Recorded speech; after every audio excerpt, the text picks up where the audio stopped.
Okay, good morning, good afternoon, good evening, and then everyone, welcome everyone. My name is Tadashi Matsumoto. I work for the OECD Center for Entrepreneurship, SMEs, Regions, and Cities. It's my pleasure to open today's webinar, Advancing a Just Green Transition in Cities. This webinar is held under the framework of the OECD Champions Mayor for Inclusive Growth Initiative. I would like to take this opportunity to thank all of you who support and engage with the OECD Champion Mayors Initiative. Your continued commitment and collaboration are essential in advancing this important agenda.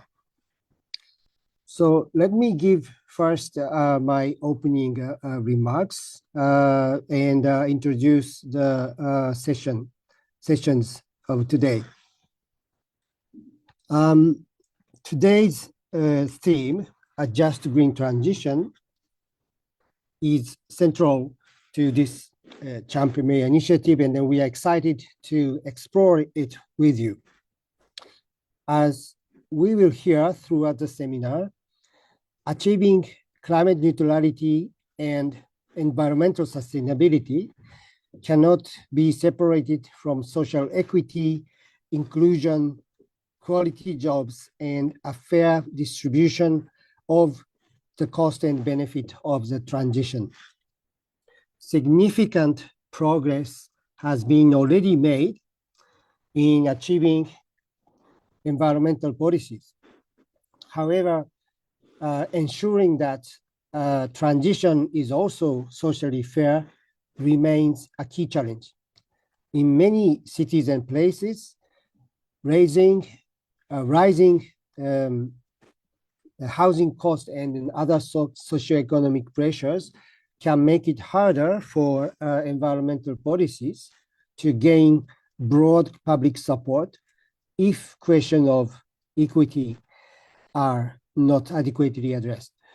In addition, access to environmental benefits is not always equally or evenly distributed. For example, lower income neighborhoods often has less access to green spaces and urban amenities.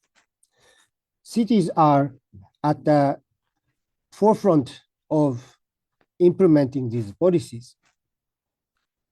They translate national and global climate ambitions into concrete actions that affect people's daily lives, including public space, housing, transport, employment, and citizen participation. So today, we are fortunate to hear from a diverse set of voices. In the first session, we will examine the just green transition at the city level through the lens of labor market, skills, and mobility, with examples from Glasgow and Hamburg. The second session will focus on citizen participation and engagement, highlighting perspectives from Yokohama and Hobart, alongside insights from experts working on participatory and then deliberative approach in cities. I would like to thank City of Yokohama for their collaboration and support in preparing for this seminar. And then, of course, our thanks goes to all participating cities and speakers for sharing their experiences and expertise. So this concludes my opening remarks. I look forward to an engaging and insightful discussion. Thank you very much for your attention. Now I would pass the floor to Yokohama City. Madam Tomomi Yamashita, welcome. The floor is yours.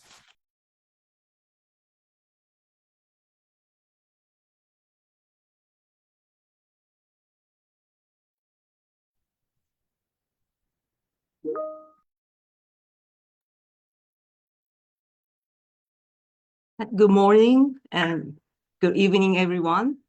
Thank you very much for joining today's webinar. My name is Tomomi Yamashita from the city of Yokohama. To begin with, for those who may not be familiar with Yokohama, please allow me to give a brief introduction of our city. Yokohama is Japan's largest municipality and a port city located approximately 30 minutes by train from Tokyo, with a population of around 3.8 million. And it is one of the 5 ports open to foreign trade about 170 years ago, when the Japanese Tokugawa shogunate ended its policy of national isolation. Since then, Yokohama has served as a gateway connecting Japan and the world, welcoming numerous international businesses and visitors, hosting global conferences, and building partnerships with cities across the globe.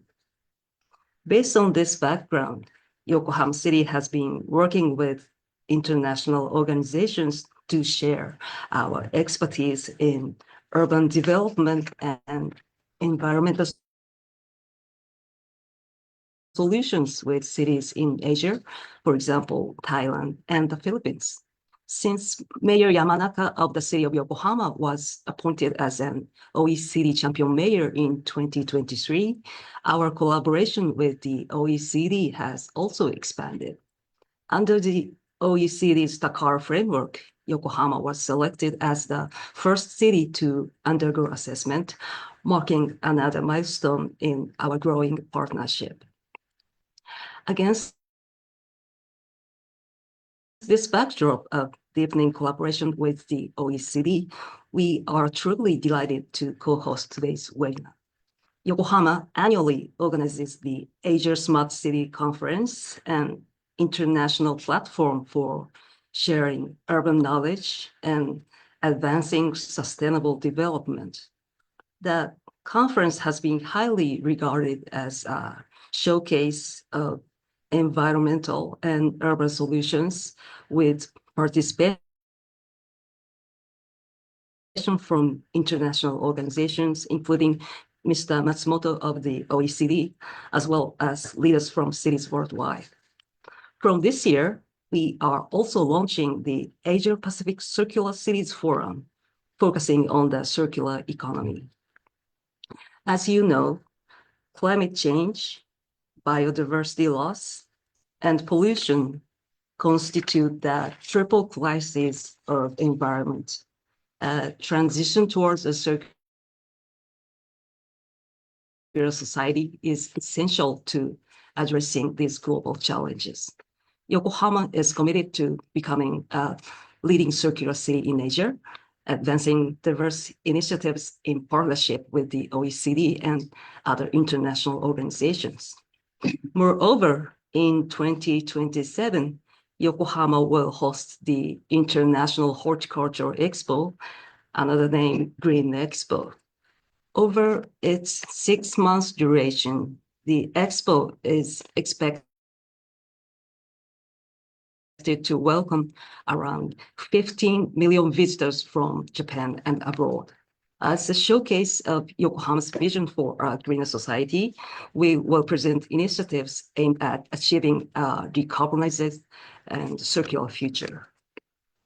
While Yokohama has actively promoted international collaboration in the environmental field, our true strength lies in the power of our citizens. As my colleague Tomioka will explain in the later session,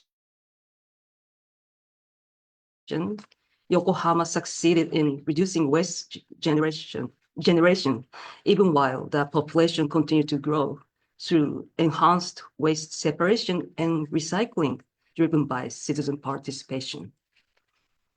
This achievement was possible precisely because every citizen played a part. It embodies the principle of no one left behind. As Yokohama continues to advance decarbonization and circular economy initiatives, it remain essential that our approaches be inclusive, that we do not place the burden on particular groups, but instead pursue policies that enable society as a whole to prosper. In this sense, the theme of today's webinar, Just Green Transition in Cities, is both indispensable and highly relevant. It is a challenge that all urban practitioners must address.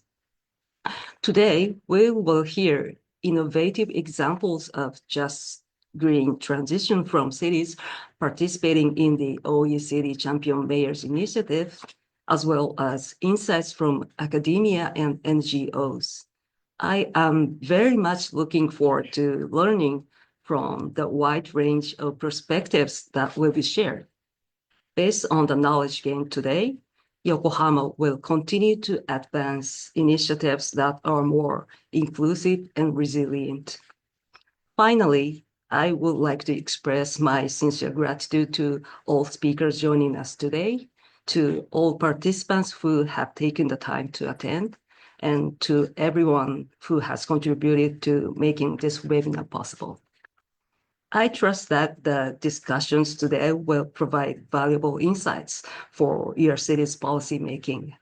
And I hope that the outcomes of this webinar will help to inspire and support your future efforts. Thank you very much. Thank you, Tomomi-san, for your opening remarks. So let's jump into our sessions. So as I mentioned, we have two sessions for today. But before that, my colleague Camille and then I will set the scene for today's webinar. So if we can see exactly the slide for this. So this short presentation is based on our literature review and then some case analysis conducted by the OECD with the support of Yokohama. So we will cover 3 points. So first slide shows exactly, thank you. So this slide will explain and introduce what we mean by a just green transition. Second, we will look at the justice-related challenges of the green transition in cities, including possible policy responses and city-level examples. This will be presented by Camille.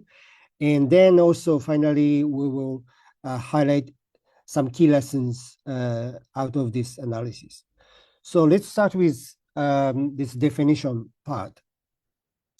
So as you see, green transition refers to societal and technological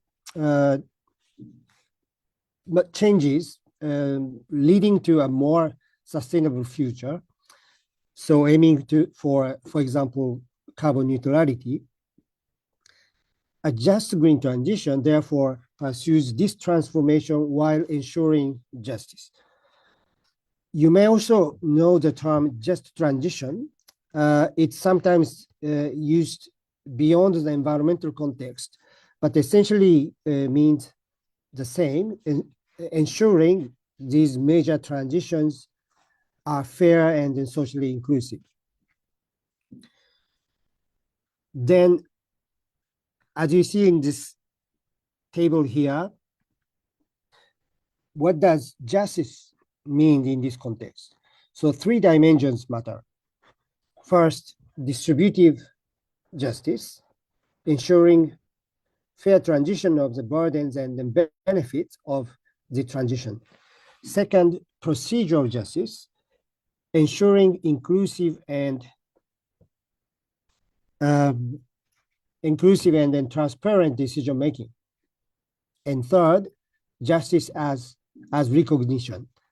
So respecting the identities, cultures, histories, and then knowledge of different communities. So again, the just green transition advances climate and environmental policies while respecting these dimensions of justice. Now, we can further elaborate a bit with the next slide. What does a just transition matter in practice? So let's break it down, the problem of the people affected, policy challenges, and the role of cities.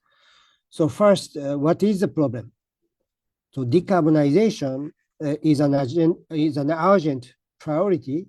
However, the burdens and benefits are often not distributed fairly, so that can trigger public backlash and criticism. We have seen this examples in different contexts, such as a Fosen.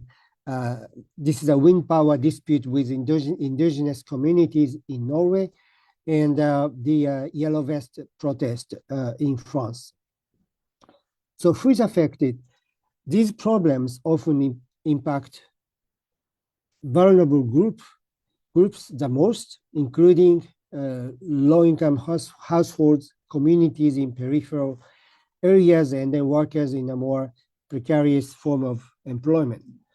Policy challenges, the effect of policy tools can vary across groups, and it's difficult to determine whether a transition is truly just. So this highlights the need for continuous policy refinement.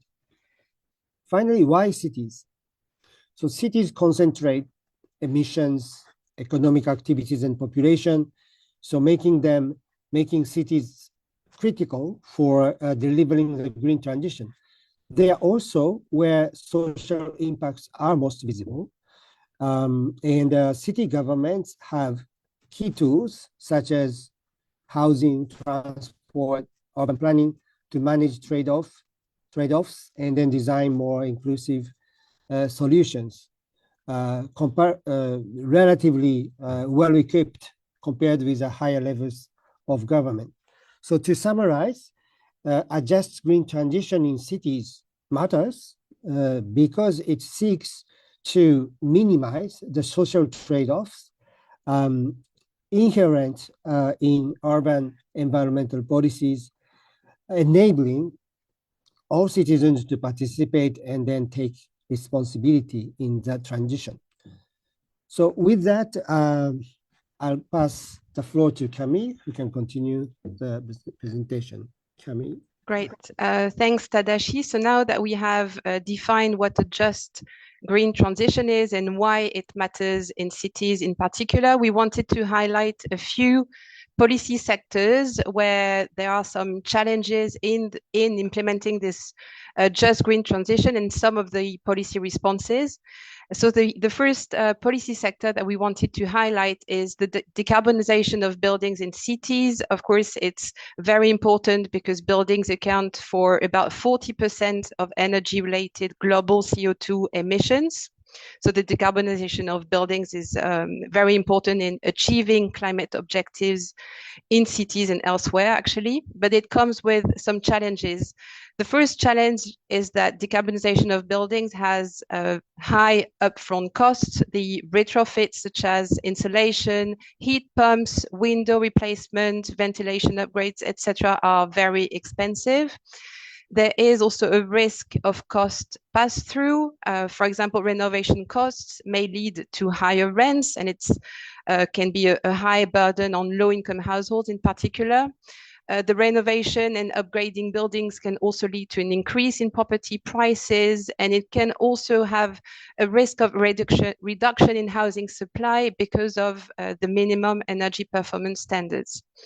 So these are the challenges related to decarbonizing buildings in cities, and we have seen a lot of different policy responses that are being implemented by cities in particular, such as targeted financial support through grants, subsidies, and zero interest loans for low-income households, or another type of policy response are renovation programs of social housing in cities. And just to give one example of such policy responses is the program Éco-Rénovons Paris Plus in Paris, in France, whereby the city provides grants and technical support for building retrofits with up to 75% of renovation costs covered for low-income households. Another policy sector that we wanted to highlight in the next slide is urban planning and green spaces in cities. Obviously, green spaces are also very important to reach climate objectives in cities because they help with the mitigation and adaptation to climate change in cities. But again, there are some challenges related to the just element of the green transition in particular. There is unequal access to green spaces in cities, with people living in more deprived areas often have less access to green spaces. There can be also accessibility barriers. For example, when green spaces are not designed with everyone in mind, so there can be accessibility barriers, especially for people with disabilities, for example. And there is also a green gentrification risk, because introducing new green spaces can also drive up local property values, and that can lead to displacement of lower income households in particular.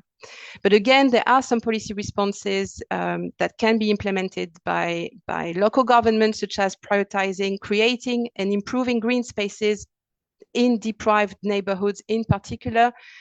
Cities can also ensure that new and existing green spaces meet universal design principles. And finally, policies can pair green space investments with affordable housing policies, such as inclusionary zoning and community land trusts.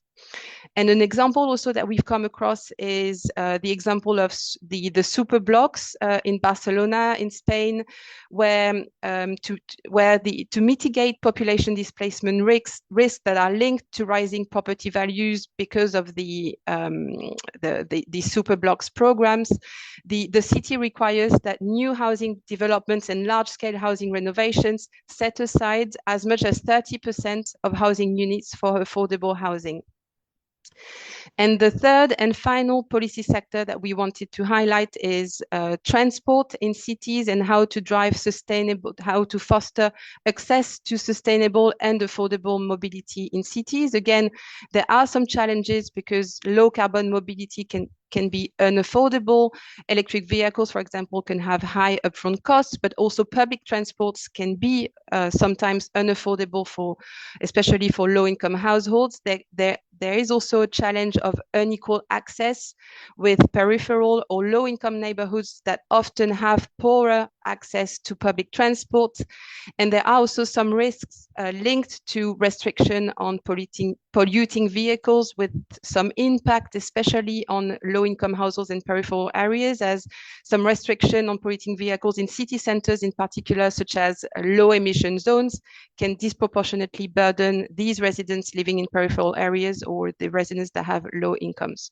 But again, there are some policy responses, such as expanding public transport coverage and investing in cycling and walking infrastructure, including in peripheral areas. Another type of policy responses that we've seen that are being implemented by cities is the subsidization of fares or the implementation of low-cost passes, transport passes, and finally implementing flexible congestion pricing that can help alleviate the burden on low-income residents. And an example also that we've seen that has been implemented in a city is in Quebec City in Canada, with the Equimobilité program that provides low-income residents with discounted fares on monthly passes and second transit tickets. So just to conclude, just a few takeaways from what Tadashi presented and these examples from some policy sectors is that equity and inclusion are central to the green transition, and Policies need to ensure that the costs and the benefits of climate policies are distributed fairly. Policy trade-offs also require careful consideration, as climate policies we've seen may risk widening inequalities.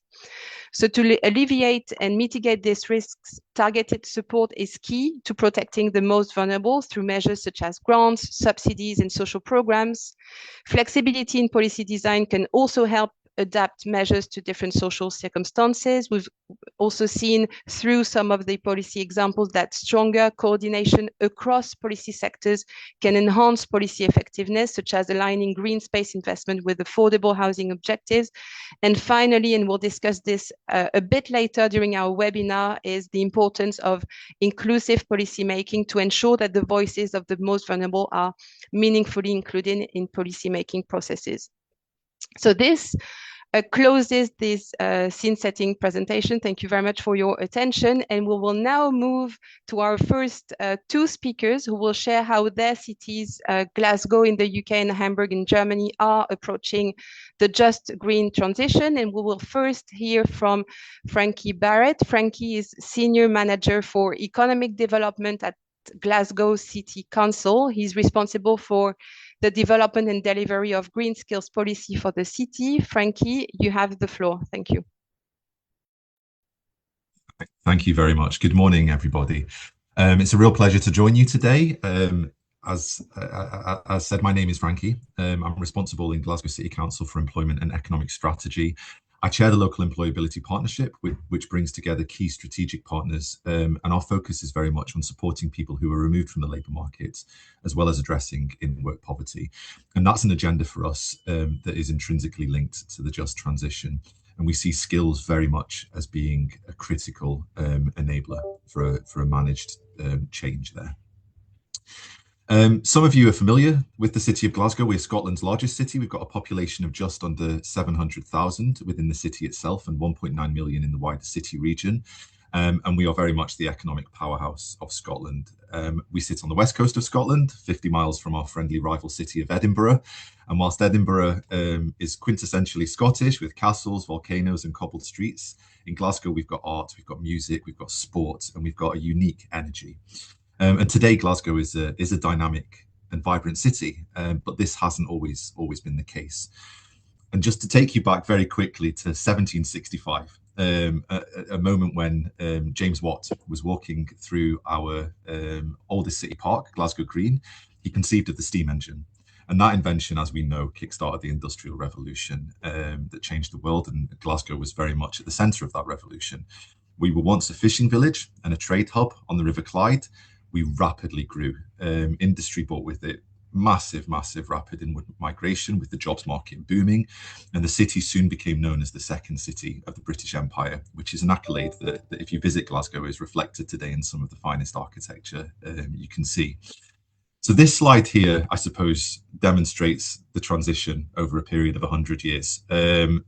Virtually the same part of the Clyde. At the height of its industrial prowess, the city was responsible for roughly 20% of all ships that were built in the world. And a similar percentage of all locomotives were built in this city as well. So Glasgow became synonymous with productivity, and Clyde Built was recognised globally as a stamp of quality. But as we know, with growth comes massive inequalities in health and wealth terms, and the twin shocks of both world wars, followed by rapid deindustrialization, seriously weakened the fabric of our communities. And this is a legacy we're still recovering from. So not only do we have the visible scars of contaminated, vacant and derelict land, we also have multi-generational worklessness. Communities so scarred by the loss of employment, resulting in what we see today as a tale of two cities. So we'll move on to the next slide. And these are just some of the statistics that demonstrate that. We know very well that being out of work for an extended period leads to effects where it's harder to re-enter the labour market, morbidity and early mortality increases. But we see today in Glasgow, like I said, a very vibrant side of the city. We've got relatively high employment rates, but at the same time, economic inactivity is very high. And in general terms, that economic inactivity rate is high because of ill health. So a particular challenge for us. We've got a young population, 10% of the population are young adults, but at the same time, the healthy life expectancy in the city is 56 for men, which is very, very low, and it's the lowest in Scotland, if not this part of Europe. And whilst we've got a very high earning percentage of the population, we also have 32.5% of our population in low paid sectors. Many of whom are paid the minimum wage, not the real living wage. That's a particular challenge for us in terms of the foundational economy, and something that we need to look at in terms of how we progress and support people to increase their earning potential. And whilst we have a very, very booming university sector, 32.5% of our city has a degree, we still have 10% of our population that have no qualification, and that relates to a basic secondary school qualification. And if you choose one of our more affluent areas in the city, Hillhead, 85% of the population there have a higher income than the national average. But at the same time, the biggest challenge for us right now as a city is that 32% of our children are in poverty. And that's where their basic human needs in terms of food, clothing, warmth, housing are not being met. And that's something that we need to address as an emergency for Glasgow. So we'll move on to the next slide. Now, this slide basically is our economic strategy in a pie chart. What this shows are our three key challenges for Glasgow economic strategy. So we want to enhance productivity, increase productivity as a city, but at the same time, we know that the climate emergency is a big threat to us, but it's also a massive opportunity to us. And I'll talk a little bit more about how we see that as being an opportunity. And of course, inclusive growth underpins everything in terms of investment, inward investment, the creation of jobs. We want to make sure that those jobs are distributed properly, and that they increase opportunity for communities who have been missed. We'll move on to the next slide. And similarly, this is our Just Transition skills strategy in one visual. So what we want to be doing in terms of skills, and like I said, we see skills as being an enabler of the Just Transition. We want to look at the sectors in the city that are currently facing immediate skills shortages. And that cuts across all sectors pretty much in terms of our growth sectors, our high value jobs, as well as entry-level jobs in the foundational economy. We recognise that it's not just particular sectors that need green skills. As consumer demands change, as patterns of business change, those skills need to be reflected across all sectors. We also need to look at higher carbon sectors that need to decarbonise. For example, the transport sector. We don't have any heavy metal banging industry left in Glasgow, but there are still sectors that do need to decarbonise. So we want to support those sectors to decarbonise through the production or through the skills pipelines and pathways. We need to look at the growth sectors in Glasgow, ensuring that we have the supply of talent and labour for those growth sectors, both now and in the future in terms of what those future demands look like. And we want to make sure that we're providing investor confidence so that people choose Glasgow as a place to create jobs, as to invest, and a place to come, and that they are confident that there are the skills and labour needs, or the labour force requirements are met in Glasgow. So we'll move on to the next slide. So we do have a rich policy context to all of this. We have a climate plan, which sets out our journey to carbon neutrality by 2030. And we also have a regional adaptation plan, which spans the 8 local neighbouring local authorities on the recognition that climate change has to be dealt with for us at a regional level. And the Just Transition Skills Action Plan hangs off both of these policies. And we'll move on to the next slide. As you're aware, in 2021, Glasgow hosted COP26, which further energised this agenda for us. And at that point, we set up a cross-party working group, which was designed to look at how we manage the just transition to net zero for Glasgow.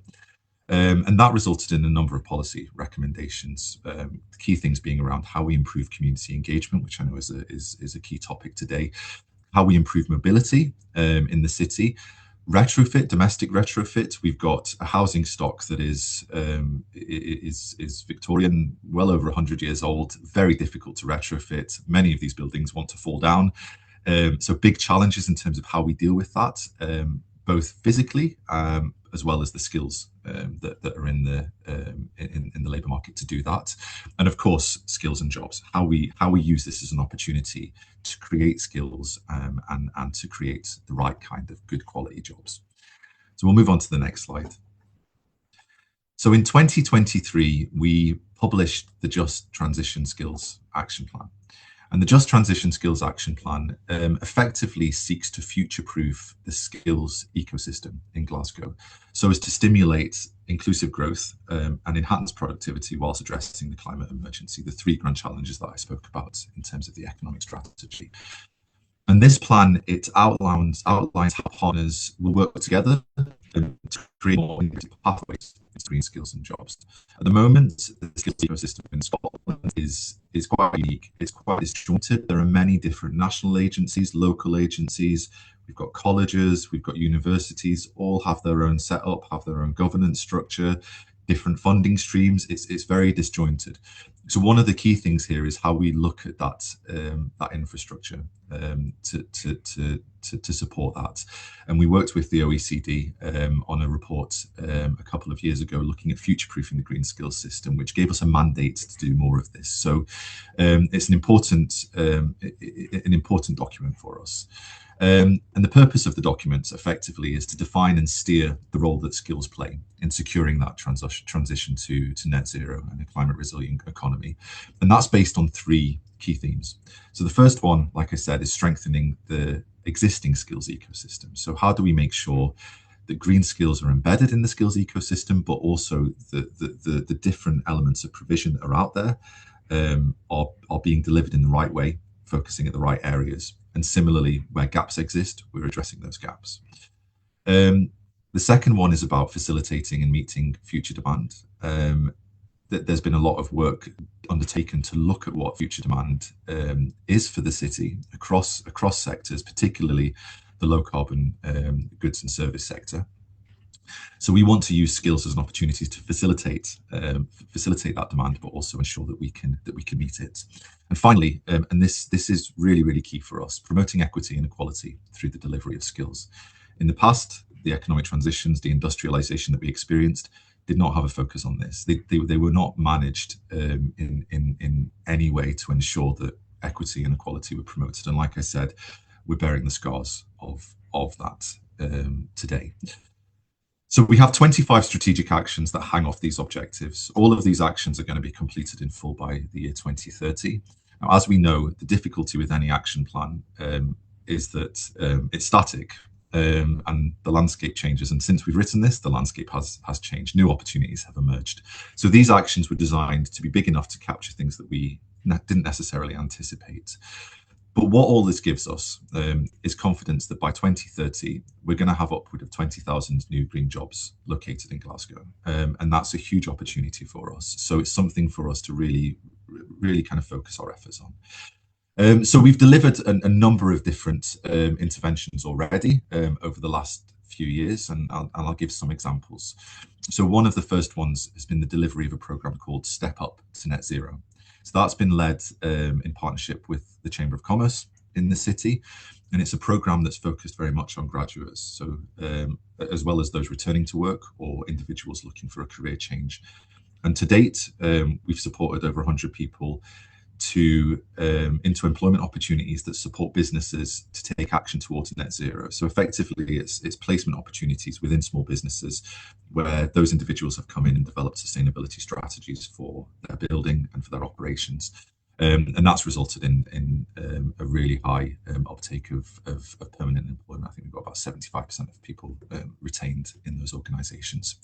We've also delivered a number of key programmes within our school system. So in Glasgow, we have control we administer our schools. So we've got a degree of influence over the curriculum, although that is set nationally.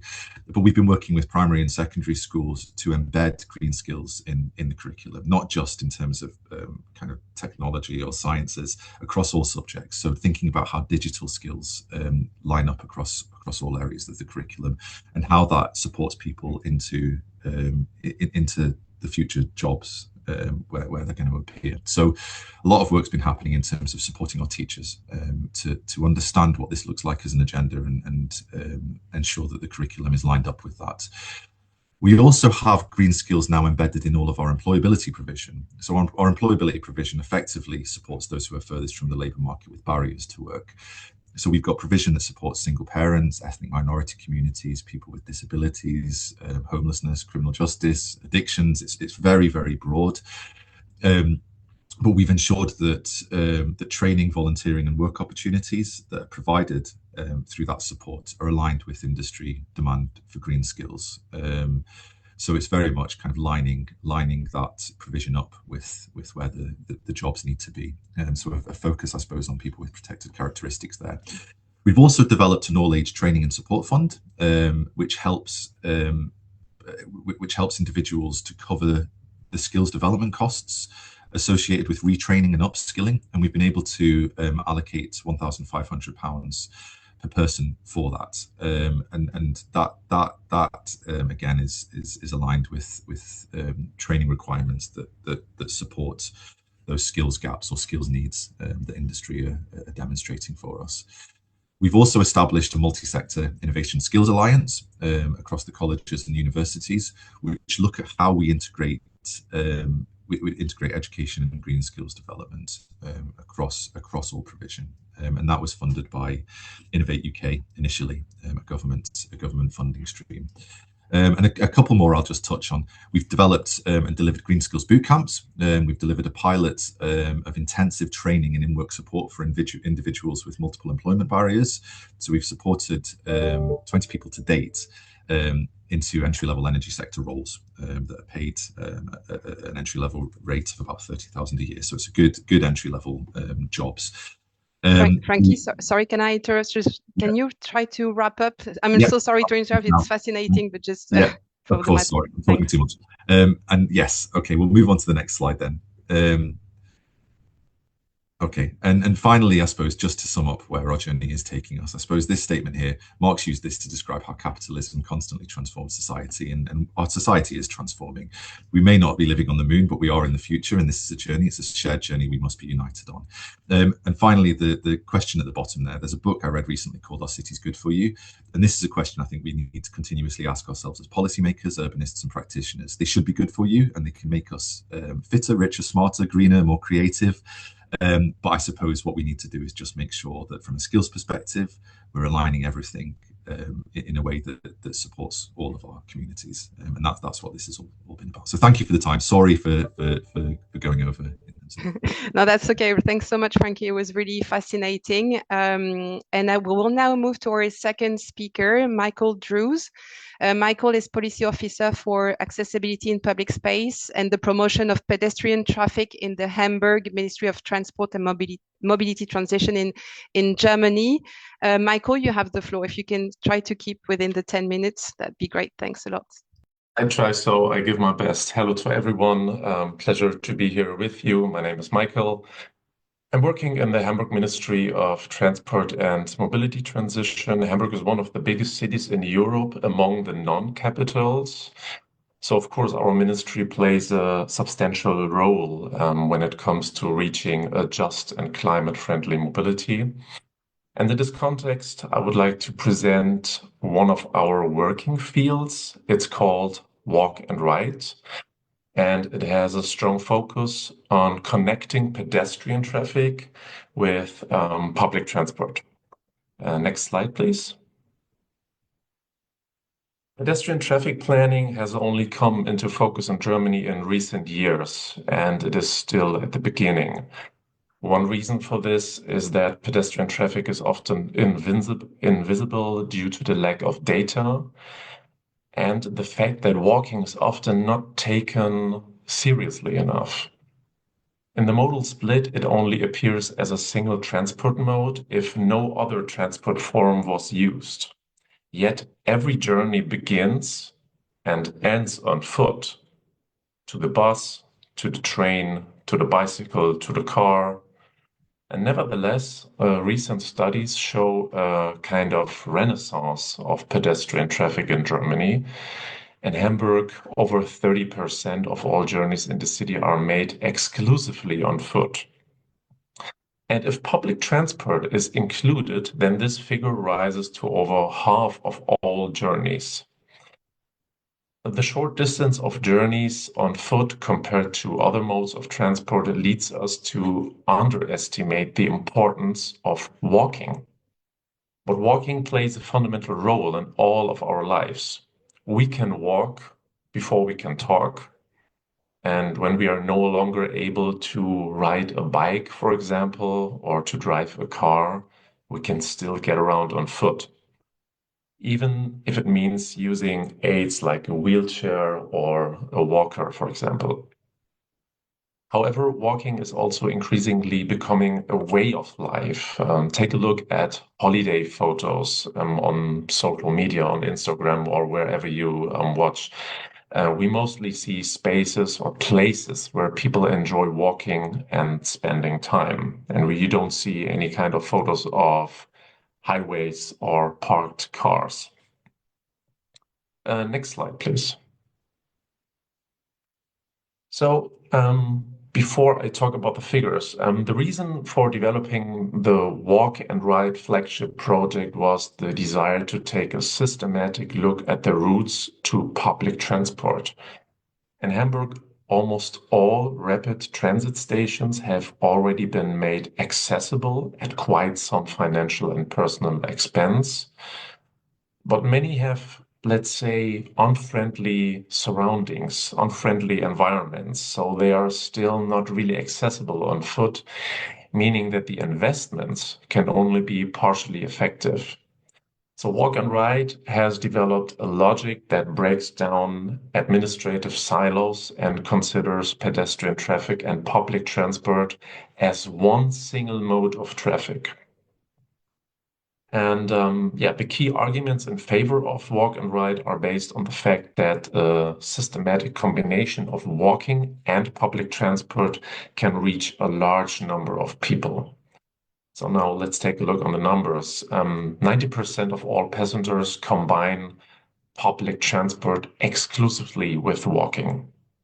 It's kind of 96% or so. Around half of the travel time of a public transport journey is spent walking or waiting and changing the modes of transport. And 70% of the impressions that travelers take away, that they take away with them, they come from walking. So public transport and walking form one network. Public transport is to walking what main roads are to the cars, because it bundles and it kind of accelerates walking. Next slide.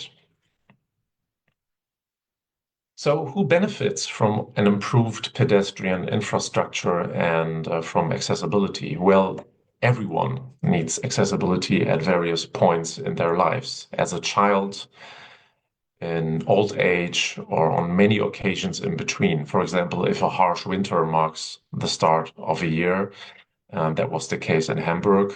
The whole January was full of snow, and everyone was kind of surprised. Around 1 in 5 people have physical or sensory impairments, and around 1 in 3 need accessibility in a broader sense. For instance, people with disabilities, pregnant women, people doing care work, people in poverty, people with injuries, or people with language barriers also. So how's the situation in Hamburg? Most overground and underground stations in Hamburg are barrier-free. They have, for example, elevators, which are mostly not working, I have to admit. But there are also problems in the station surroundings. There are barriers when accessing buses or other transport modes. There are mobile barriers, for example, the e-scooters. And there is a poor wayfinding, and the wayfinding system must not be underestimated, especially at construction sites, for example. People with cognitive impairments, in particular, sometimes have to memorize their routes, and they rely on a good guidance system when there are changes, such as construction sites. Another problem in the pedestrian transport network in general are old, narrow, and uneven footpaths from homes and to destinations. And of course, mobile barriers on footpaths. Again, we are talking mostly about e-scooters that just stand in the way. Also, there's no really common administrative process defined. Surrounding areas are not really in focus when stations are improved or rebuilt. Next slide, please. What can we achieve with walk and ride as an approach? For example, significantly larger catchment areas. The catchment areas of stops can be tripled if the walking routes are attractive, because people would walk up to 70% further. This can attract new customers to public transport, which increases also its economic efficiency. So if walking gets more attractive around a metro station, then both public transport and all the points of interest nearby benefit from it. Next slide. This year, we are creating a design guideline, or let's call it a furnishing guideline, which focuses on the environment of rapid transit stations. Our goal is to have a model for station environments ready by the end of this year, which can then be used by property developers. The guideline will provide information on the space required to enable people to access the reception buildings of rapid transit stations and the surrounding buses or other mobility services without barriers. Another project concerns the design of the station surroundings on the new underground line number 5 in Hamburg. The construction of this new underground line is Germany's largest underground railway project. And for those sections of road where excavation work is necessary, there are comprehensive plans being drawn up for a new layout of the road space and its adjacent areas. The road space will offer a good accessibility so that people can easily reach the new underground line. We have already made a lot of progress in terms of accessibility at rapid transit stations in Hamburg, but we must not forget the actual situations of more than 2,000 bus stops in the city. The latest data collection shows that just over 10% of the bus stop areas are completely accessible. So together with the transport companies, we are now working on increasing the amount of accessible bus stops, especially around metro stations, to make their environment more attractive. Next slide, please. I think we can skip this slide. Yeah, thank you. So walk and ride is not just about mobility and climate. It's also simply about health implications. Walking around there is this rumor about walking 10,000 steps per day. This is not necessary. Walking 4,000 steps, for example, a day can significantly improve health by reducing the risk of premature death, heart disease, and cognitive decline, for example. And also investments in walking are also investments in public transport, because you can attract new customers for the public transport. And if all goes well, then a good pedestrian infrastructure also encourages people to stay in a place, to linger in a place, and it facilitates social encounters as well. Next slide, please. That's pretty much it. I hope this has given you an idea of our approach when it comes to accessibility in public space and walking infrastructure. And yeah, I'd like to thank you for your attention. Thanks very much, Michael. It was also super interesting to hear about the experience of Hamburg, and thanks again also to Frankie for explaining the experience in Glasgow. And we'll now move to our second session. So in this session, we will examine how cities and other actors are engaging citizens in climate-related decision-making processes to support a just green transition in cities. And we will start by hearing from two cities, Yokohama, in Japan and Hobart in Australia. And I will first give the floor to Norio Tomioka to present how Yokohama is engaging citizens in the city's green transition. Norio is Executive Director of Global Networks Department of Yokohama. Norio, you have the floor also, please, for 10 minutes. Thank you.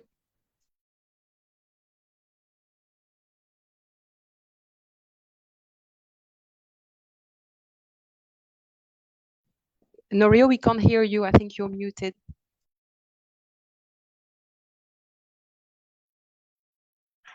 Can you hear me? Good. Thank you very much for the introduction. My name is Tomioka, Norio Tomioka from the city of Yokohama. Can I share my PowerPoint from our side? Is it okay? You can move the slides forward and back. You should be able to do that. But we also have the slides. Are you? Okay. Yes, I'm very happy to join today's webinar together with our partners and friends from OECD. And also I'm very happy together with the cities of Germany and Scotland, because I used to live in both countries for a few years, while unfortunately I do not have an opportunity to live in Australia so far. But anyway, I'm very happy to be here. My key message in this presentation is very simple. All the citizens, regardless of their backgrounds, could or should take the lead in climate transition. So let me talk about 3 points, 3 topics. First, Yokohama. Second, citizens' engagement in climate actions. And thirdly, toward the future. So firstly, Yokohama. Yokohama is the largest city in Japan with 3.8 million citizens. And there are 120,000 business establishments in the city. Please see this population graph. Japanese big cities like Osaka are lined up, and the blue line is Yokohama. Yokohama used to be a very small fishing village in the past, but it has continued to develop until now. From the 1950s and 1960s and 70s, Yokohama experienced a very rapid population growth and became the largest city in Japan. Rapid population growth always negatively affects our environment. About 50 years ago, Yokohama faced serious urban challenges such as water, waste, traffic jams, and deterioration of our environment. Yokohama has overcome these challenges by urban planning with citizens and by infrastructure development. And now Yokohama has been continuously selected as the most desirable city to live, the most livable city in Japan. in 2025, as my boss, Ms. Yamashita mentioned, Yokohama became the first city in the world to be evaluated by OECD in its own indicators on climate actions and sustainable initiatives. It's called Takao. And we received, fortunately, we received very high evaluation for our initiatives, such as net zero initiatives in leading area, and also our cooperation with cities across Asia. And the second point, let me move on to the second point, citizens' engagement in climate actions. All the citizens in Yokohama are key players. And I would like to talk about three things, three initiatives as examples, waste reduction initiatives, and the Style 100 projects, which is Yokohama's unique citizens' efforts, and Akiya. Akiya means vacant houses in Japanese language. Akiya used by families raising children. So firstly, waste reduction.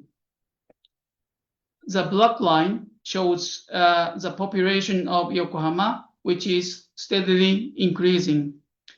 On the other hand, the colored bar graph, which shows the amount of waste, peaks at the beginning of the 21st century. In the 10 years since 2001, we have succeeded in waste reduction by 43%, and it continues to decrease even now. The major factor that was able to reduce waste is the power of Yokohama citizens. Yokohama City held 15,000 briefing sessions in the community to introduce rules for separating waste from those to be burned and those to be recycled.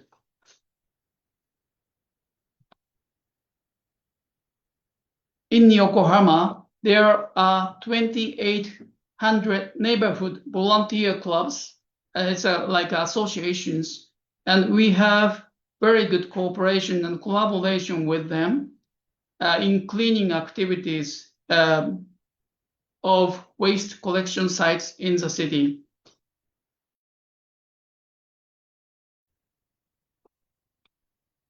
And the behavior of our 3.8 million citizens has progressed, leading to the waste reduction.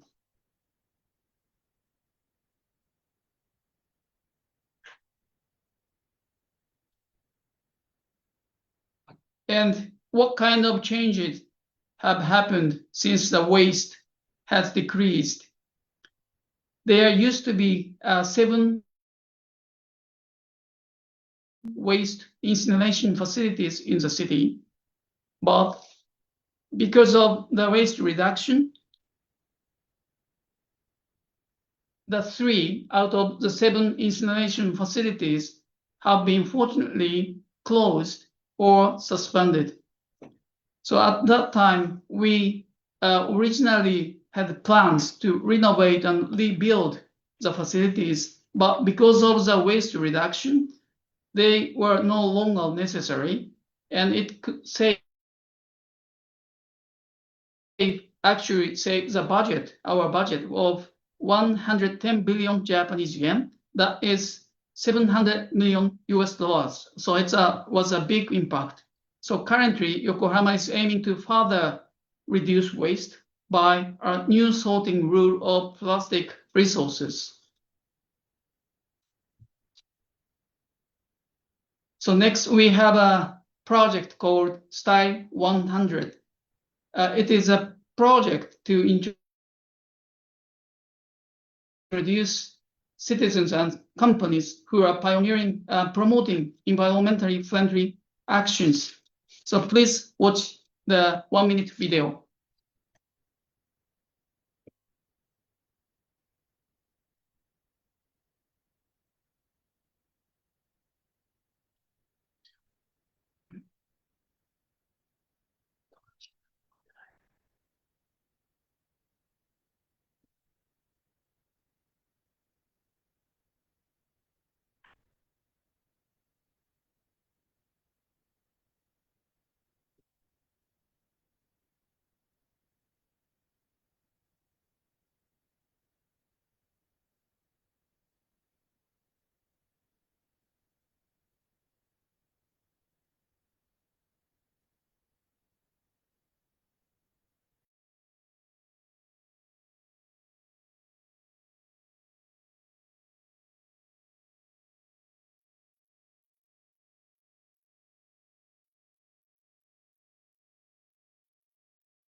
Thank you very much. So regarding the third project, I'd like to share with you is the use of vacant houses, akiya in Japanese, for the child rearing families.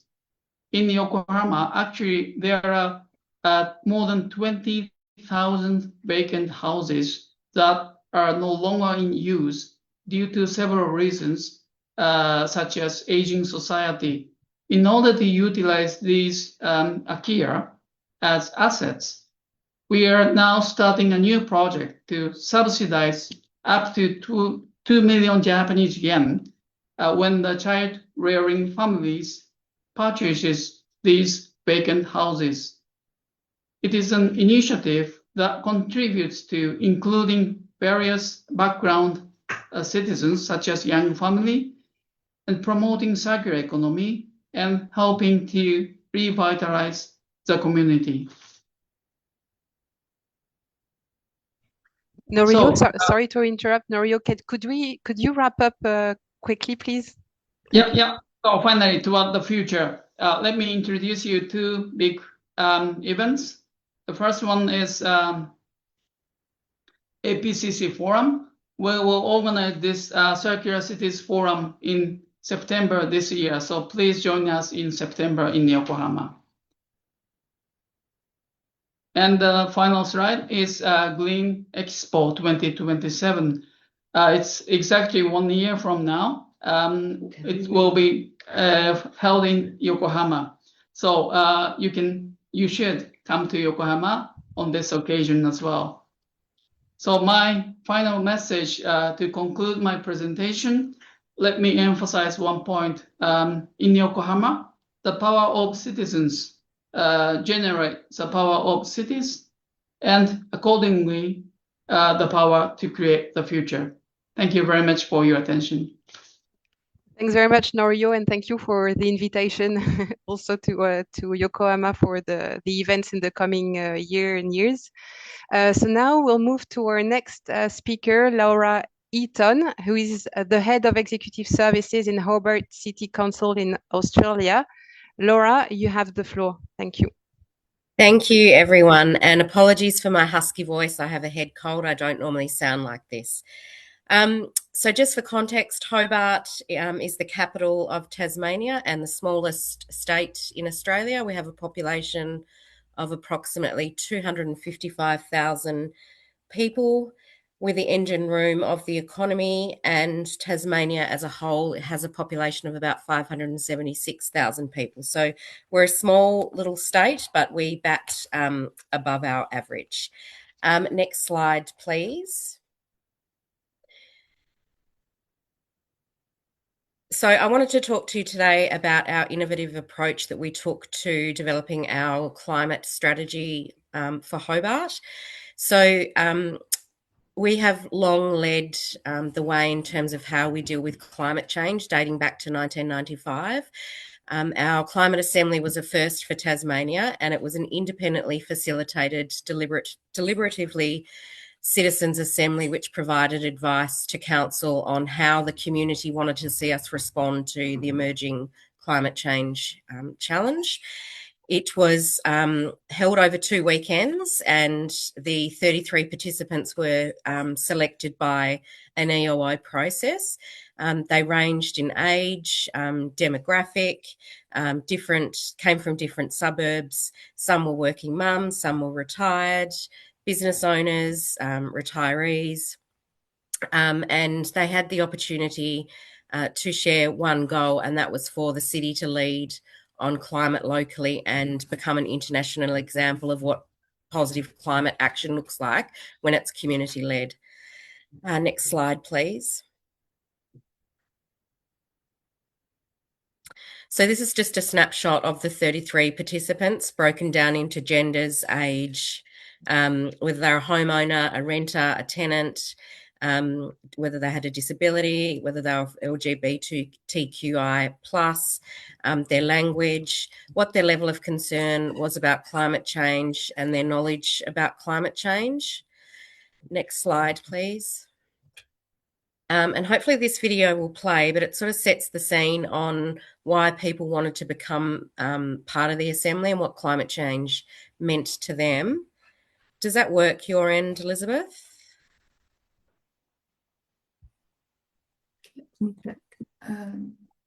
No, it doesn't matter. It's Sorry. fine. I can circulate it offline. That's fine. Next slide, please. So what was the purpose and the remit of the Assembly? So the Assembly's role was to advise Council on what the community priorities were on addressing climate change as we took the step of developing a new climate strategy. Ideally, we wanted practical and ambitious actions so that community could really own this strategy. And the first weekend was focused on 3 key themes. So what advice do you have to help us develop our strategy? How ambitious do we go? What elements do you think are most important to the community? And then the last weekend was focused on what action the community perceived to be required to achieve our overall vision, and how would Council best allocate their funding to implement the strategy, which elements are most important and which should be acted on within 3 years of implementation. Next slide, please. So what were the benefits? Well, ultimately and importantly, it was a community-led decision-making. So it was the community that developed and that owned this document. It provided a stronger mandate for climate action at a local government level, better quality decisions from those that are impacted by climate change the most, that is the community, expert evidence and lived experience of the challenges that the community cited, integrated co-benefits, and increased in trust and transparency in how government deliver strategies, and a practical, actionable recommendations. Next slide, please. So what were the 10 actions that this group of 33 participants came up with? Active transport, green corridors, no offsets, fossil-free council, blue corridors, biodiversity fire management, zero emissions transport, climate safe spaces, climate ready planning, and electrification and retrofits. Next slide, please. So obviously this was a first for Tasmania, and we have led the way. We have won a national award, 2 local awards for our innovative approach. And it's something that hasn't been done in Tasmania or at local government level. And I think it sets us up for success for future projects and strategies where we want that community buy-in, which is a really important element to local government as being the closest level to the community with our 3 tiers of government. In Australia, we have state, federal and local. Next slide, please. So where we are now, so Council endorsed the Climate Ready strategy in October 2024, and I should have added at the beginning, The Assembly members got to present their recommendations to the Council as a block before the climate strategy was then endorsed by Council. So they really owned what they came up with. One of our most ambitious targets as part of the strategy is our zero emissions across Hobart by 2040. We've held a Climate Ready Hobart Forum last year, which brought together over 100 participants from government, NGOs, business community, and university to map out what their collective aspirations are for Greater Hobart in 2030. We're currently developing a dedicated implementation plan to operationalise our climate strategy. Next slide, please. In partnership with Bloomberg, we've secured over $200,000 through a Youth Climate Action Fund, which is going to youth-led climate projects specifically, which has proven to be very successful. And we've just applied for another round of funding, which we're likely to receive. We've received some funding from the Tasmanian government for the launch of an e-bike library, so people can trial the use of an e-bike before they might make a decision to purchase one. There's a waiting list for that, so that's obviously a proven initiative. We're also making progress in reducing our organisational emissions. So our overall emissions were calculated at 482 tonnes of carbon dioxide, which is about 20% lower than the last year. So we're making headways on that front. We're actually looking to close down our waste facility. We will be publicly releasing our Climate Ready Hobart campaign in the next few months to, again, bring the community in to take greater action on climate change. So reminding people that we have FOGO, recycling and all the sort of practical elements that people can do in their everyday life, catch the public transport, leave your car at home, all those sort of things. Next slide, please. And that was short and succinct. Thanks so much, Laura. It was really super interesting to hear how you involve the citizens in the city of Hobart, and hopefully we'll have a bit of time for questions after the final speakers. And we'll now move on to the academic and NGO perspective of this discussion on the role of citizen voices in the just green transition in cities. And we will first hear from Andréane Chou-Breton-Carbonneau.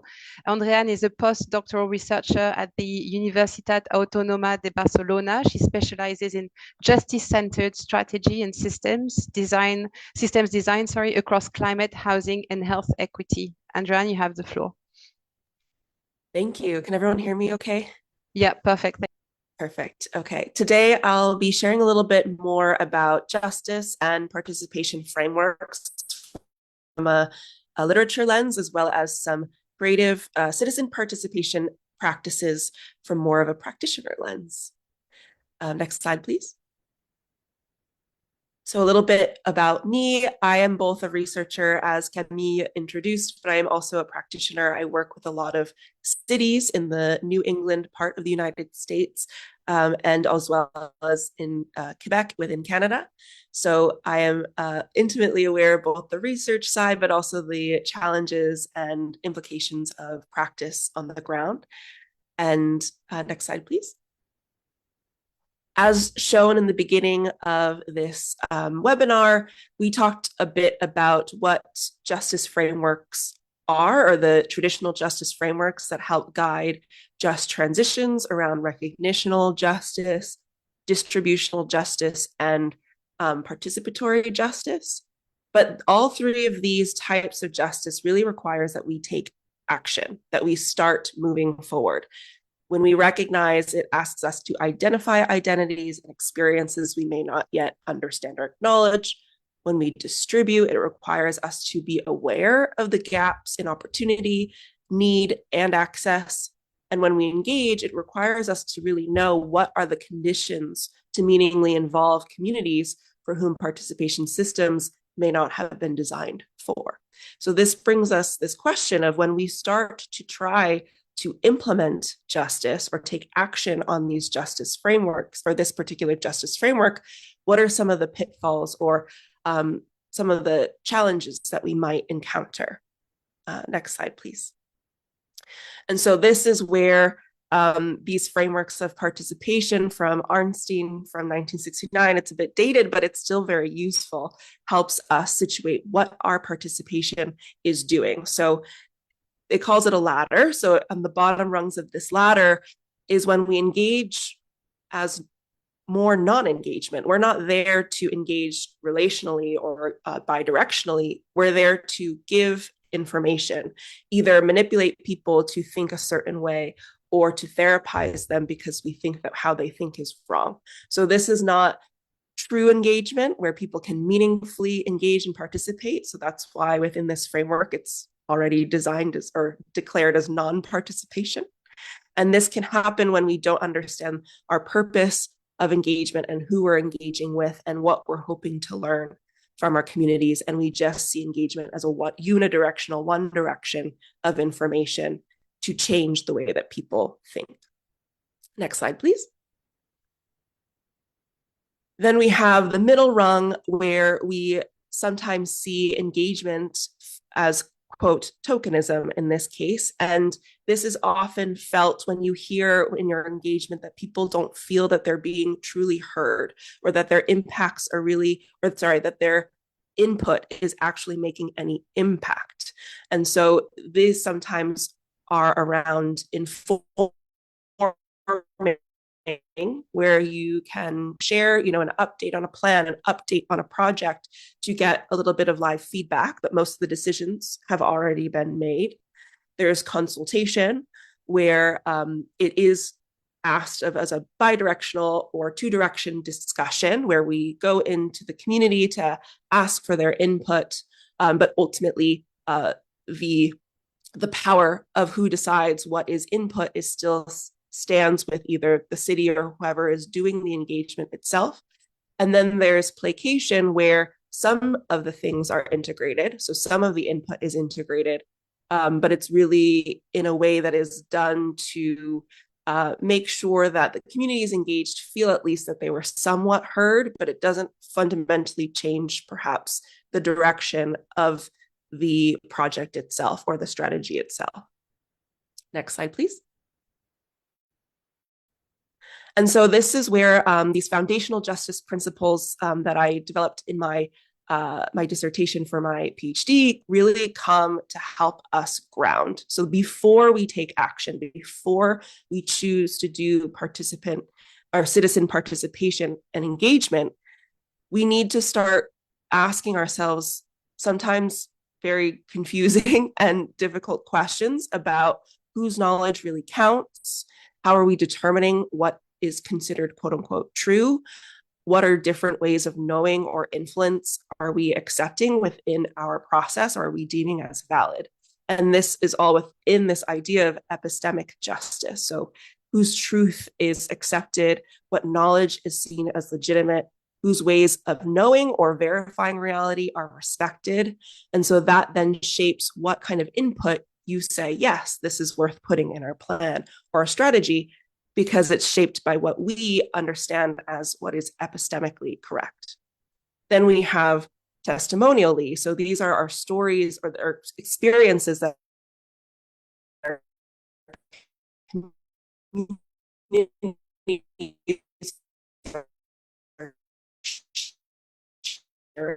their lives, lived experiences. So this question really asks us to ground in whose testimony is truly heard and whose is believed, perhaps whose are dismissed and discredited, and ultimately whose testimonies are seen as worth doing anything about. And then finally, hermeneutically, this is about meaning making, how we interpret and understand the meaning, especially through our language, our text, our communications. So who can make sense or interpret the information that's being presented in the session or in a meeting? Who has the background, education background, or professional background, or even the tools to understand what we're presenting? And from an accessibility point, who has access to the space or events where meaning itself is being created? And that's both physical, virtual, and intellectual accessibility. Next slide, please. And so this is when participation starts to shift, where we shift control in our strategy, our projects, our plans, whatever it is we're doing engagement on, where we start to engage in partnership, in equal partnership with our communities, or perhaps we delegate who is leading a certain set of prioritization for our work. And then ultimately at the very top of this ladder is citizen control, where it's directly community-led, community-decided, community-implemented, and community monitored. Sorry, next slide, please. And so in this sense, civic participation should ensure that the people most affected by our decisions are there to define the problem, co-design the solutions, and decide how we look after the places and the systems that we collectively share. Next slide, please. And so some of the traditional types of participation, as I'm sure many of you know, are around surveys, interviews, focus groups, or even more interactively like workshops. Next slide, please. And you can, later the slides will probably be shared and there's a link here that explains each of these a little bit more in detail. But some of other ways of doing citizen participation that are a bit more creative, a bit more accessible to people's actual ways of interpreting their world include photo voice, where a prompt is given about like what does a resilient community look like, and showing where in the city that those glimpses of resilience are already being seen can be through a photo voice project. There are community meals where you Haitians over a table of food, just like it feels very more informal, like having a lunch or dinner with community. So people can share just as you would with friends and family. Then there's storytelling and poetry, where you could host an event or co-host with a community partner from an organization where community members share their experiences through storytelling or poetry. And then finally, there's one on community service, where there is a community service event with communities who might be most impacted by climate change or most vulnerable with climate change. And in doing something more of a direct service, you're also having conversations and asking questions about people's lived realities and experiences.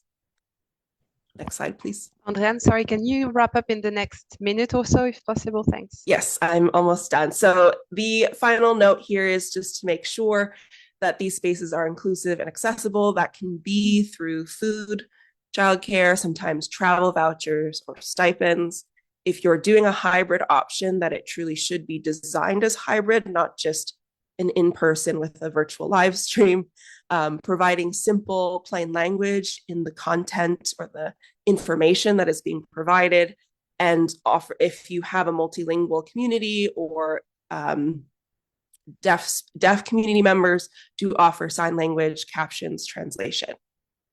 Next slide, please. And so how does this relate to the green transition? You can go into all of these different studies if you'd like, but citizen co-governance then often make sure that our solutions align with community priorities and the community needs. It can help prevent displacement, and it centers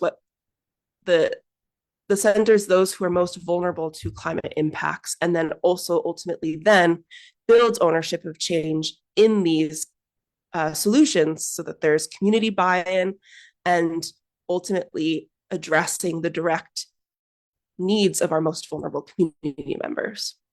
And then my final slide is just a note that by aligning participation with community-defined needs, we shift greening from a purely technical fix into a tool for justice, so that the people most affected can own the decisions, share in the benefits, and are protected from harm. Thank you. Thanks, Andréane. It was super inspiring presentation. And now we'll move on to our last speaker for today, James McDonald Nelson. James, thanks so much for your patience. James works at Democracy Next, where he is responsible for all things cities related. This includes in particular managing collaborations with cities around the world who have partnered with Democracy Next to broaden and deepen citizen participation and deliberation in urban planning decision-making processes. James, you have the floor. Thanks so much. Great. Thank you very much. Yes, I see. I can switch the slides here, I think. Yes. All right. So thank you so much. And yeah, it's I think a nice segue from Anjayan's presentation, discussing what foundational justice looks like, but then also shifting it into the kind of work that we're doing and trying to achieve those goals through the projects that we've been leading at Democracy Next. So just to give you a little bit of an intro, Democracy Next is an international research and action institute, and we're really focused on scaling high quality, empowered, and also permanent citizens' assemblies. We really do this with the kind of mission to shift who has power, but also how we take decisions in government, but in other organizations of daily life, such as libraries or universities, banks, workers' cooperatives, those kinds of things. So the area of work that I lead is Democracy Next Cities program, which has been ongoing for the last 2 years or so, where we've been working with 2 cities and a NGO to really build their knowledge and capacity to implement their first citizens assembly. So as we've kind of done this, we've also continued to give them advice throughout to ensure that each assembly that they implement really reaches the kind of high quality standard as well. So the 3 cities also represent really 3 scales and 3 very distinct geographies as well. And they also represent 3 common challenges that cities and regions are facing all over the world. So for example, in the Gambia, the assembly focused on issues around the impact of climate change on the local environment, as well as people's livelihoods that are, inextricably linked to that local environment. Which was also part of a larger project called the Great Green Wall, which seeks to sort of transform the Sahel region of Africa as climate change, increases desertification and impact people's livelihood in the landscape. And of course, in this scenario, it's quite classic that the most vulnerable in society are also feeling the impact of climate change.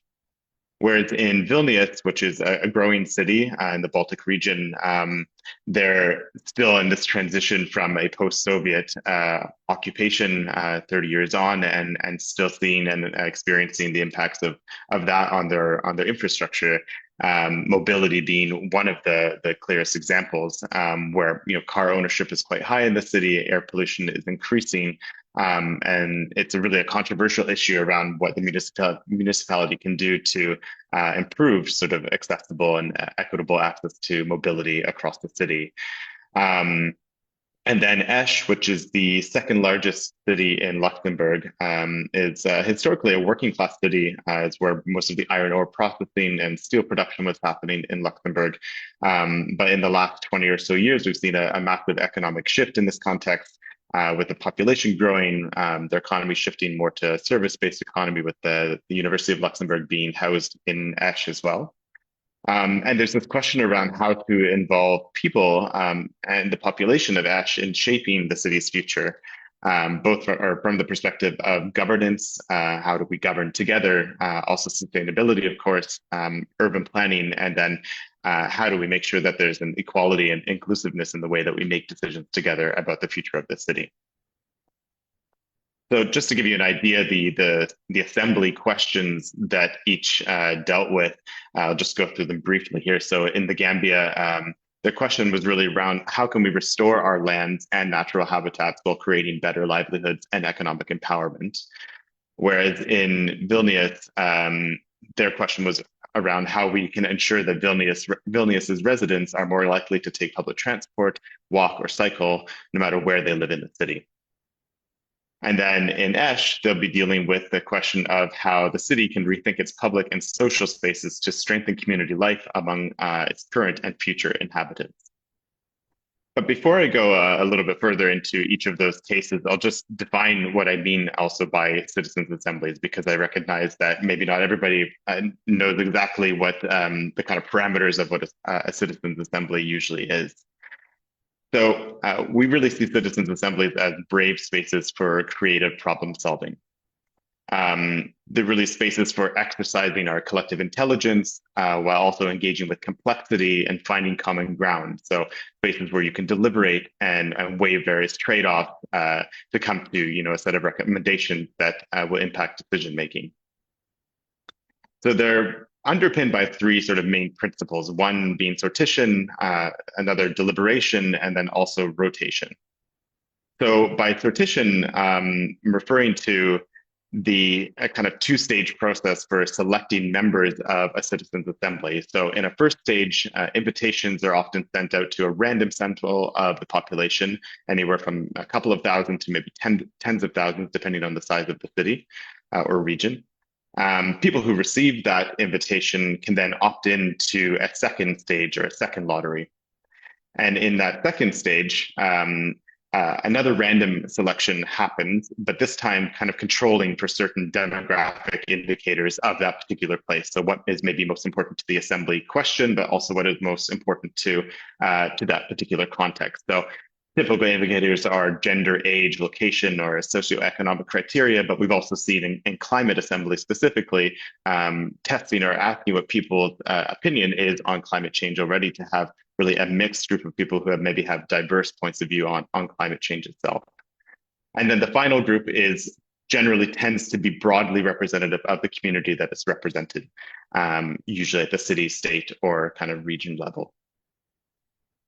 There we go. The second aspect or second principle is deliberation. So different from debate or simply opinion giving, deliberation really sits within the broader kind of process of a citizens' assembly, where you can see here there's at the beginning of an assembly, which often takes place over a series of minimum 5 days or so. Your first days are spent, meeting people who are in the assembly, maybe identifying shared values amongst the group, and then moving into a learning phase where you hear from people with lived experience, academics, experts, people who have expertise on that particular topic.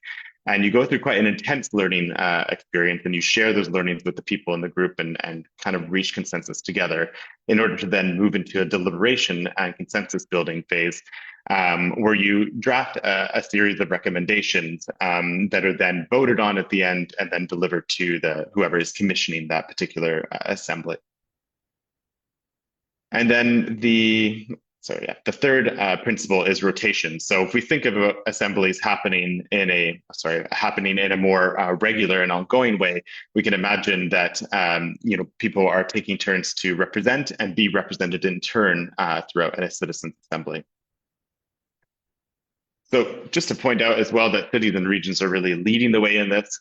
So we see that the majority of assemblies that have happened over the last 20 to 30 years or so happen at that local level or also at the regional level, because we see that the issues that really people feel the impact on are happening at those particular scales. Of course, there are really high level national and also international examples of citizens' assemblies, but where we see the most traction is at that local level. But as I said, one of the sort of main goals of Democracy Next and the work that we do is to not only implement more citizens' assemblies, more one-off or ad hoc citizens' assemblies, but really to learn from those experiences and also work with local authorities to help them build new democratic institutions based off those first experiences of citizens' assemblies, so that it's not just something that happens once and that's it, but it's actually something that can happen maybe on a yearly or every 2 years kind of thing, dealing with really tough questions. So I'll just go a little bit into the cities that we've been working with over the last couple of years. This will let me change it. There we go.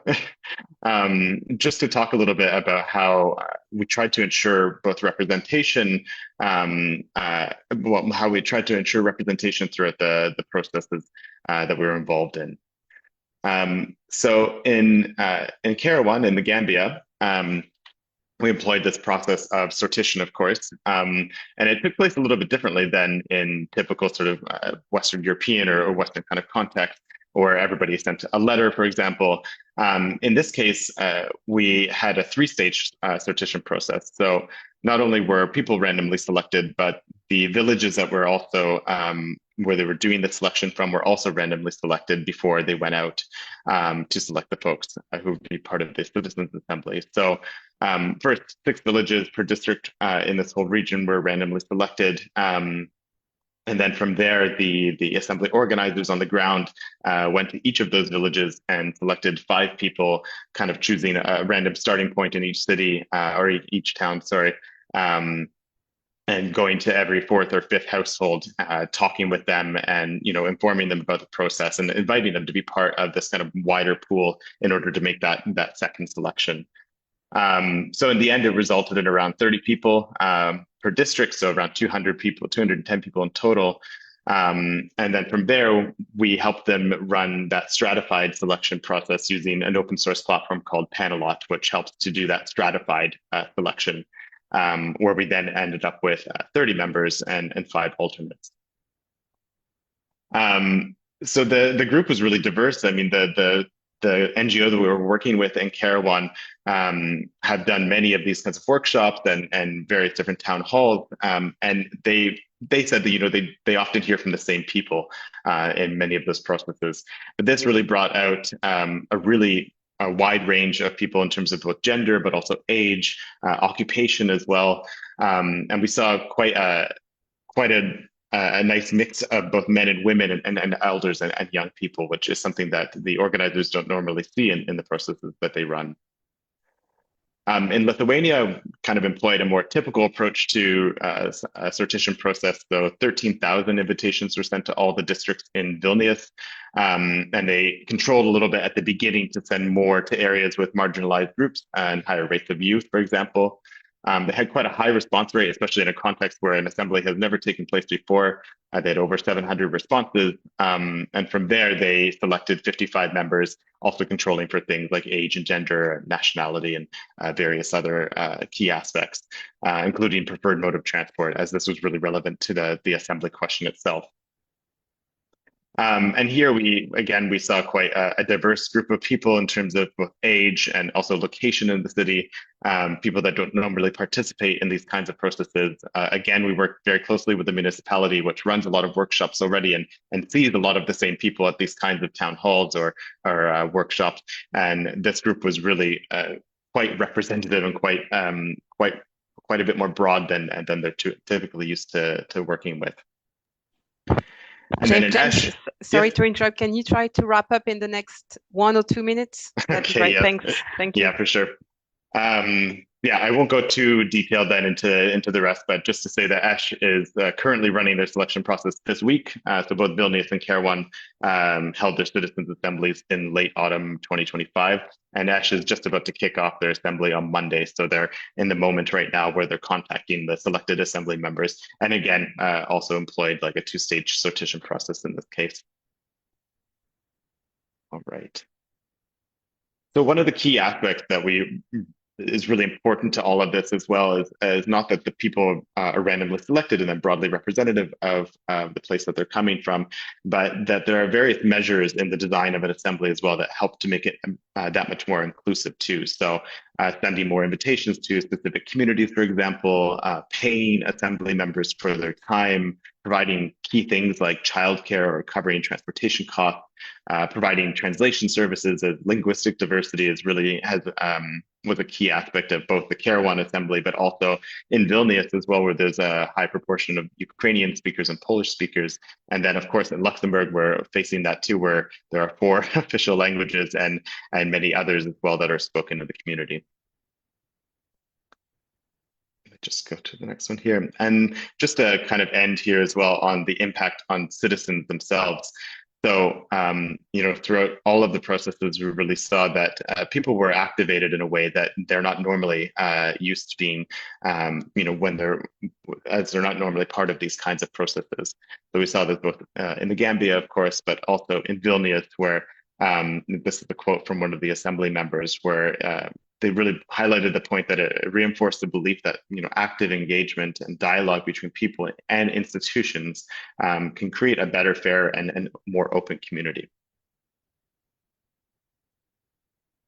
And finally, the impact on decision making. Of course, we're still in the early stages of the recommendations having just come out from these two previous assemblies. But in Vilnius, for example, we see that the municipality is really set on embedding this and institutionalizing this process. They've learned from this process, and we've had early conversations with them already on making this really a regular part of their decision making and a regular part of how they work with people and engage with the wider community. So I will end it there. I know we're over time as well, so I'll leave it there then. Thanks, Jamie. It was again a super interesting and fascinating presentation. And sorry, I had to cut everyone a bit, but yeah, we could have stayed, I think, another hour to listen in more depth to everyone. So thanks to all the speakers this morning or evening, for Laura in Hobart in Australia, but thanks, yeah, to the speakers from Glasgow, Hamburg, Yokohama, Hobart, and as well as to Andrian and James, of course. And I will now hand over to Tadashi for the closing remarks. Thank you, Camille. Thank you, everyone. And apologies, we didn't have a time to do a Q&A, but please feel free to reach out for questions. Apologies for all the speakers as well, but we're going to share your slides and then videos on the webpage so everyone can follow up with that. So for my closing, please be patient for another minute. I try to be 1 minute. So thank you again for all of today's rich discussion. My sincere thanks to the speakers and then participants for sharing your insights. Key takeaways, I prepared a few, but just very briefly, I have two. So one is that a just green transition requires, or by default, it's a cross-sectoral actions, and then we need that approach. So Glasgow's effort shows this green skills, discussions, mainstreaming within SMEs and schools and, different sectors. Also, Hamburg case reminded us, or rather an eye-opener, that this, walking is part of this public transport strategy, and then, the health is linked, and then all the cross-sectoral linkage is crucial to make this happen. The second key takeaway to me is this citizen-led initiative. This really creates, fairness, legitimacy, and long-term success, particularly with diverse voices. Green transition can go to the right direction, and we need various approaches, or selecting right approaches to make this happen. Just to close, this area we think still requires more research and more knowledge sharing, and then more work together with different stakeholders. So with the support from Champion Mayors, we are very happy to continue this effort, assisting cities, and then also please let us know if you're interested in city-specific studies or best practice sharing. And that concludes my remarks. Special thanks to Yokohama City again, particularly Kenta Tsuru, who made a special effort to support and work with us. And for the OECD team, Elizabeth, particularly Camille, all the Inclusive Growth team, also Hannah, Mana Nanami, and then all the people who supported this seminar. So thank you very much, and then apologies again for a bit of a delay, but this went quite well, and then I was very happy to have this seminar. Thank you very much again. Bye-bye.